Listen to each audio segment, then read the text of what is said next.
I'm going to begin today with a question. Are you facing troubles? Are you facing trials, persecution, maybe feeling crushed or feeling pressure in your attempts to live this Christian life and share Jesus with those around you? If you're feeling that way, I hope that today in our devotion you will have a little encouragement as you walk away. If you know, we are going through 1st and 2nd Corinthians in the month of March, and today we are going to focus in on 2nd Corinthians chapter 4. In 2nd Corinthians, I believe we get a glimpse of Paul and his ministry and some of the challenges that they're facing. And the reality is that this message that they are sharing with the world does come with some challenges and some struggles. And we get a glimpse of that as we're reading through 2nd Corinthians.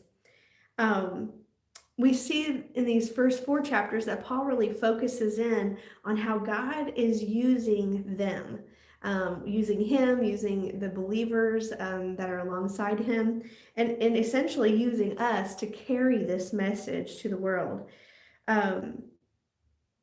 They carry this message, and as I said before, it comes with some trials, it comes with some tribulations, and he's very honest about that. But I think he's sharing that with them, one, so that they would know that God is at work in them, and two, not to give up, because it's our human nature when we face trials and tribulation and we face pressure and things, that we want to just kind of retreat and maybe give up on what we are called to do. But of course, Paul reiterates that, this is worth the challenge because we carry the message of Christ, the message of eternal life through him.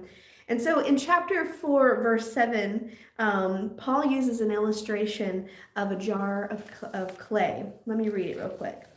2 Corinthians chapter 4, verse 7 says, "But we have this treasure in jars of clay to show that this all-surpassing power is from God and not from us. We are hard-pressed on every side, but not crushed, perplexed, but not in despair, persecuted, but not abandoned, struck down, but not destroyed."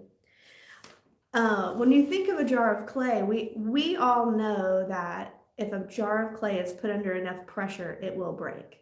If you throw it against the wall, it will break. If you were to hit it with a hammer, a jar of clay would break. And the illustration here is that our human bodies, on our own, left to ourselves, will break. But the power that is working in Paul and those that are taking the message with him and in us, the power of God is what is sustaining them, what is making them strong. And, if we were to watch a jar of clay under pressure and see that it didn't break, we would wonder, wait a second, what's going on? What's different about this jar?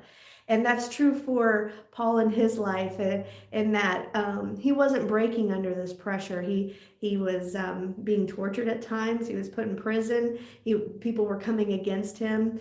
But as you can see in here, he's saying that there was pressure, but they weren't being crushed.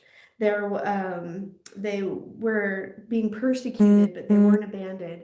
And so we see that no matter what they're facing, the power of God is being glorified because the power of God is what is sustaining and holding Paul together. In our humanness, when we are trying to just rely on ourselves, we will be crushed. But when we are trusting in God, his power holds us together.